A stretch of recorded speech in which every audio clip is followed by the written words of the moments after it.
Today we have an expert with us who's going to talk about clean energy finance and climate action in India.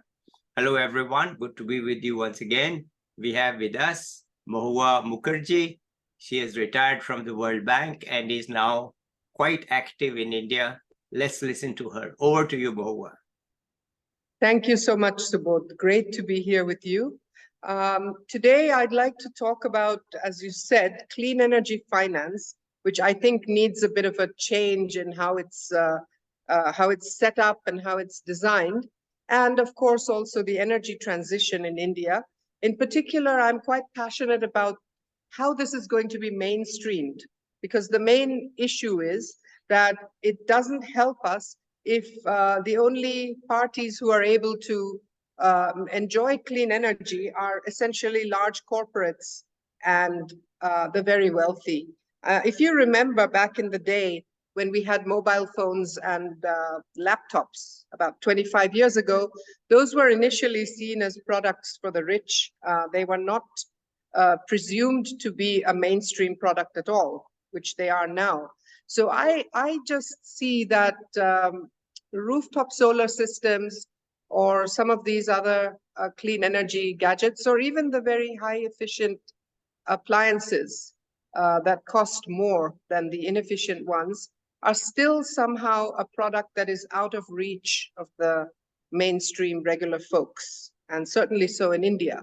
So I have been wondering, what will it take to actually be able to push down this clean energy transition down the income ladder? And so I was thinking that essentially we need to come up with a new business model. Okay. And I've been reflecting on something. So I'd like to share that with you if you're okay with that. Yeah, please, let's hear it. Okay, great. So I've mentioned the problem statement that it's high time the clean energy transition was mainstreamed. And the problem that I see is that in developing countries, the reason it's not happening is the cost to switch is actually prohibitive. That is a barrier to entry. So how do we lower it so that whatever people are paying now, the cost to switch is comparable to that? They don't have to dig deeper into their pocket. Otherwise, it's not going to be voluntary. So the question that we are really focusing on is, how do we lower the cost of switching, and how can we come up with a new model for climate finance that's not going to turn off the climate finance donors or the climate finance funders? Because we know their problem right now. They say, you know, I don't trust the governance. I don't trust the, you know, I don't know where my money is going. I don't know what I'm buying. What climate benefit am I buying? And how do I know that these things will keep working, and so on? So we have to address those, right? If we're going to come up with a business model, we have to address the concerns of the different stakeholders. Right. So the middle income consumers' concern is the cost to switch is too high. Climate finance, we just said what their concerns are. Government is kind of caught in the middle. So I want to propose that there's one entry point in India, which could be a really useful one, and that is the government's affordable housing program. And why do I think that's useful? Because it's kind of self-targeted. You know that you are definitely going to the lower income category, which is eligible for this affordable housing.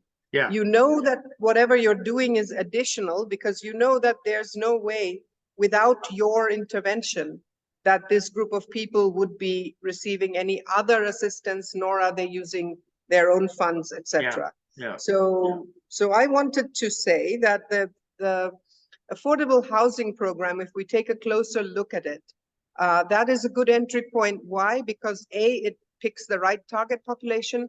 B, it has a tremendous possibility for scaling, much more than anybody could ever do by looking, you know, one at a time for different energy efficient appliances or clean energy generation items. So the affordable housing sector program works like this.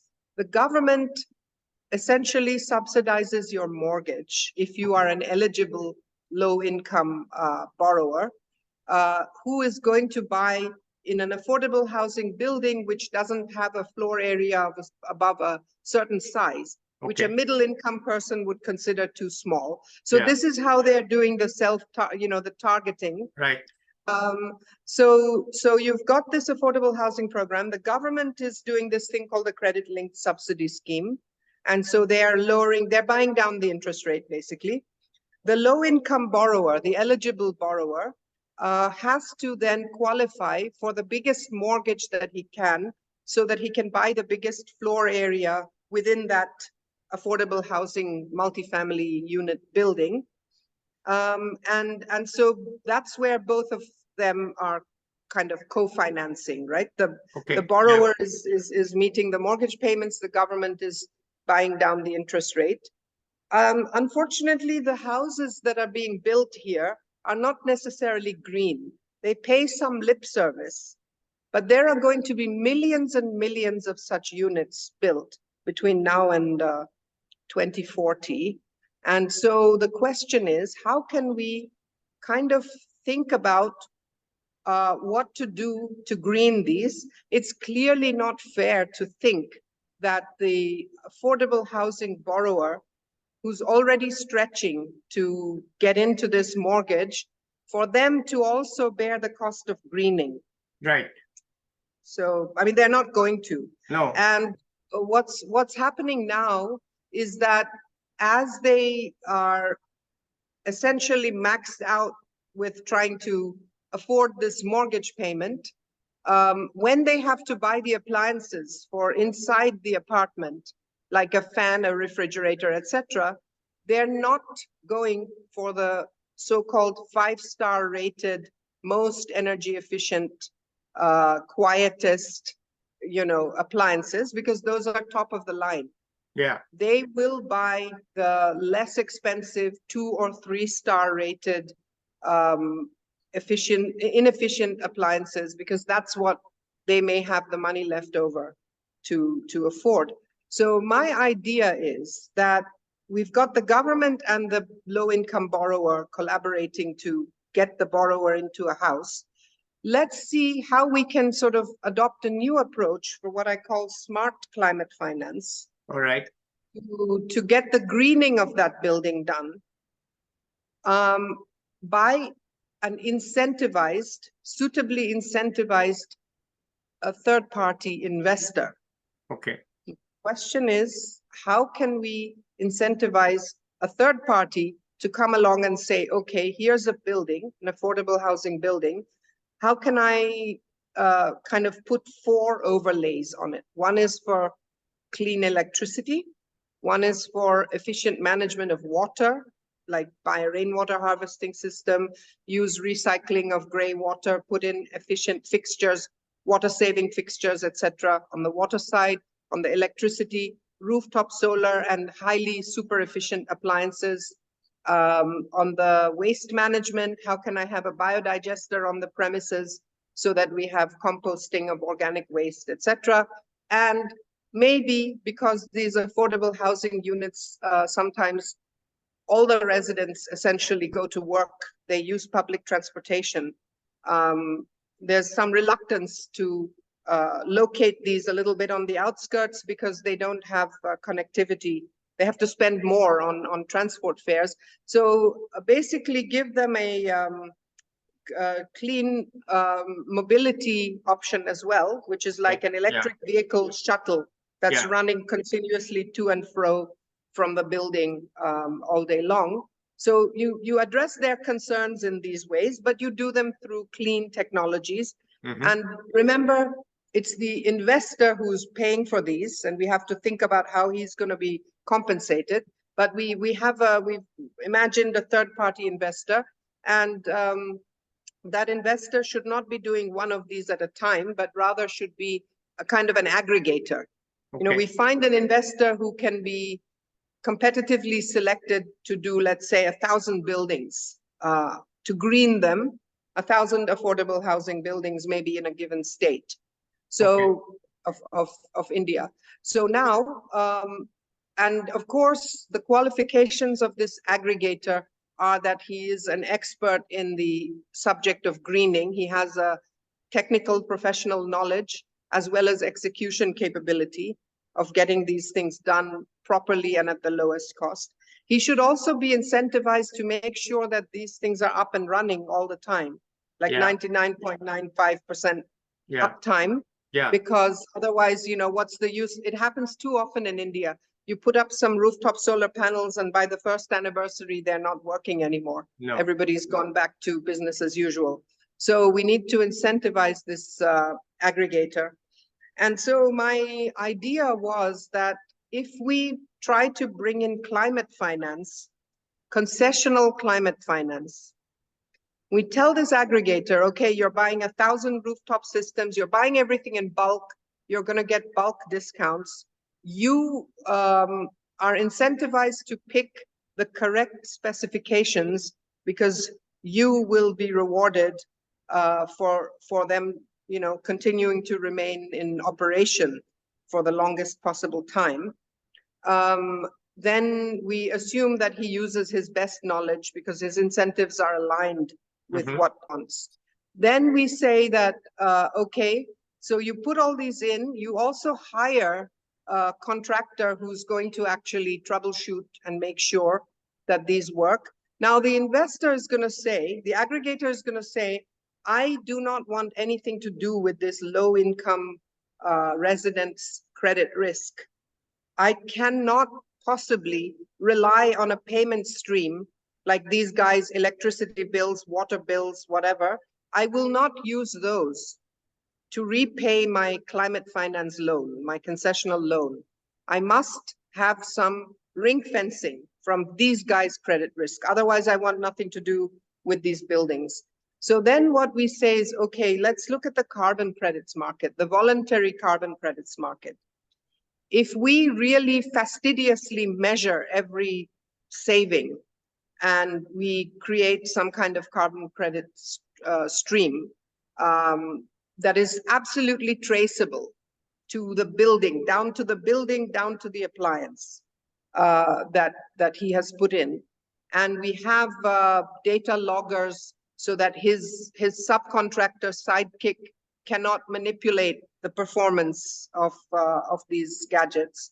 Then we can establish a carbon credit stream that he has earned for his investment that can be monetized. So what we then say is, okay, out of that carbon credit stream, he has to use part of the money to repay his concessional loan, which was the climate finance loan that he took. So the climate finance concessional money paid for the greening of this building. And he is having to fork over some part of his carbon credit revenues to repay that concessional loan. Hopefully the debt service is pretty low.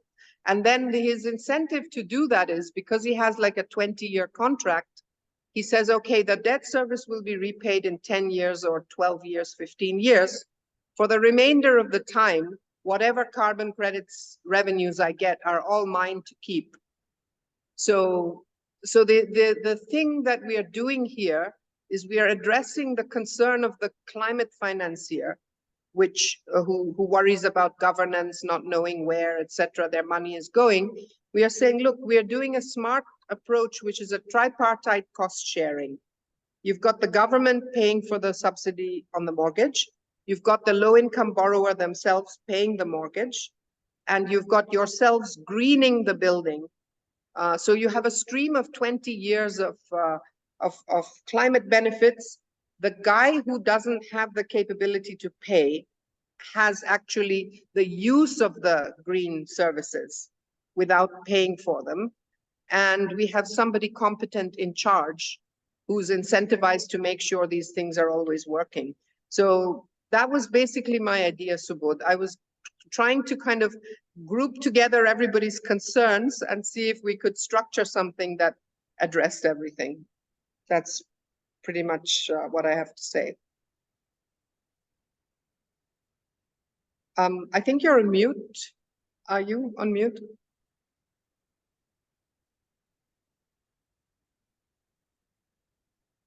Okay. Can you hear me now? Now I can hear you. Now I Okay. can hear you. Yeah. Okay. So I think you have structured it very well. I mean, there's a self-targeting of the beneficiary group.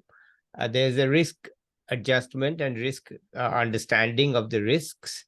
And the thing is that now really the numbers should be there, that, Yeah. it is doable. The concept, I think, is clear and it's well put together. I mean, I'm no expert, but I would be happy if I put it together. Well, we need the numbers Yeah. to show the, you can't really predict what the streams are, but some ranges of streams, if you have those, I think perhaps some people will be more capable. I do know that the carbon offset market is very active in India.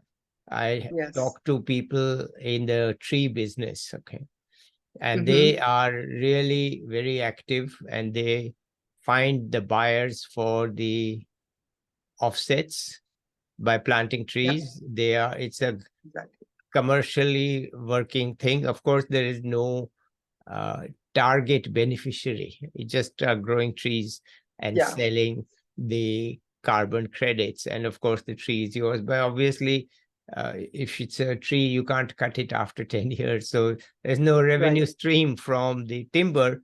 But people are doing it. So the carbon offset market is really quite active in India. And I Yeah. think it should be possible to find people who will be able to take advantage of the carbon offset market. Yeah. And of course, working with the government can be a tough business. Yes. Getting Yes. and but the rest of it all sounds good. I think we need some numbers to Yeah. show what the potential revenue streams are, what the costs are. And it's very comprehensive because you have not only energy, but you also have water in there and transportation. So Yeah. it's very comprehensive. Yeah. And waste management also, Yeah, you because have waste is a it's huge. like a really green living and Yeah. green environment. And if it works, maybe middle income people will also want it. Absolutely. But Why the don't you? key thing, as you said, the main thing is to get this whole clean energy transition to come down the income ladder. Maybe it's not Yeah, even there yet. At middle income people are not even there yet, and let no, alone these they aren't low there. income. Yeah. In South Africa, when Yeah. I had gone to South Africa 2004, 2005, we did propose a scheme similar to this, much simpler, Uh-huh. of course, but low-income housing. South Africa was building for the people who had not been given a home under apartheid, and they were Right. building low-income homes, 40 square meters or something like that, not Yeah. flats, not apartments, 40 square Yeah. meters. And they look small, but they could be made energy efficient. And Right. that would, some parts of South Africa are pretty cold in the winter. It's hard to Oh, imagine, yeah. but Yeah. it's true. Some parts are pretty cold in the winter, and they Yeah. do use crude heating at that time. So that was the idea, that you would substitute that in the design and also include some passive solar, Yeah. or passive, in the building itself, so Mhm. that Mhm. in the colder winter it would absorb the heat. Anyway, what I'm saying is that in the end we couldn't get it through. We Could could not. No, we could not get it through Oh, no. because the government said, listen, what about the low income homes in the parts that are not cold? What improvements can you do there? And we couldn't do any improvements there. So basically they said, no, no, no, we can't take such a scheme that only helps Mm. part of the people. So we couldn't I get see. it done. But that's government, and you can't Yeah. really know what will happen when the governments are involved. So good luck. Let's see if you can make this Thanks. into a more practical thing. Okay, so what's Absolutely. next? You have some other things to talk about, right? Well, today, not today. Today, today. I'm done with what I Okay, was fine. going to All right, talk then. about, but I'd love to come back and talk about something else All right, fine. sometime. So, if you, whom have you allow me. discussed this with? Whom have you discussed this with? I have two. One is that I sit on the board of, I'm an independent director on the board of a housing finance, an affordable housing finance company, a Yeah. private one, which Yeah. is involved with the government's credit-linked subsidy scheme, which is how I know about it, because these Okay. things are not widely publicized. Yeah. So I've talked to them about it, and we've formed a little discussion group separately, independently, sort of working group, where I've tried to push an idea of green affordable housing through something that the government has announced but not yet implemented, called the Green Credit Scheme. Yeah. The green credits are not carbon credits. The government is trying to put up a separate market, which is analogous, similar to carbon credits, but they are much more wide-ranging. Carbon credits are just rewarding you for reducing CO2 emissions. Yeah. Green credits are to do any kind of a green positive action, like like your tree water. planting. Yeah, water would not be in there, for example, right?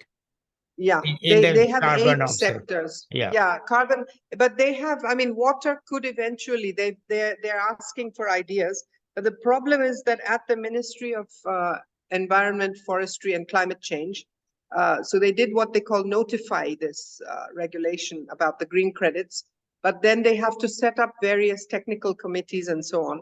So we have a proposal that we are quite keen to go and share with someone, but we are kind of waiting for the committees to be set up so that there's somebody to talk Okay. to.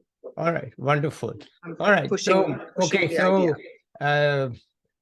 Let's end this here and say we come back to you in 4 months and hear from you Great. what the progress has been, what you have done, what has happened. Yeah. And so that the idea is clear, but we want to know the progress and see how it's going. Yes. So let's say bye Yes. to the viewers here, and we'll see you back in 4 months or whenever you say you have something to add to this. Okay, so Yes. bye-bye, everybody. We will be back with Mohua in 4 months or so and with another expert very soon. Bye. Till then.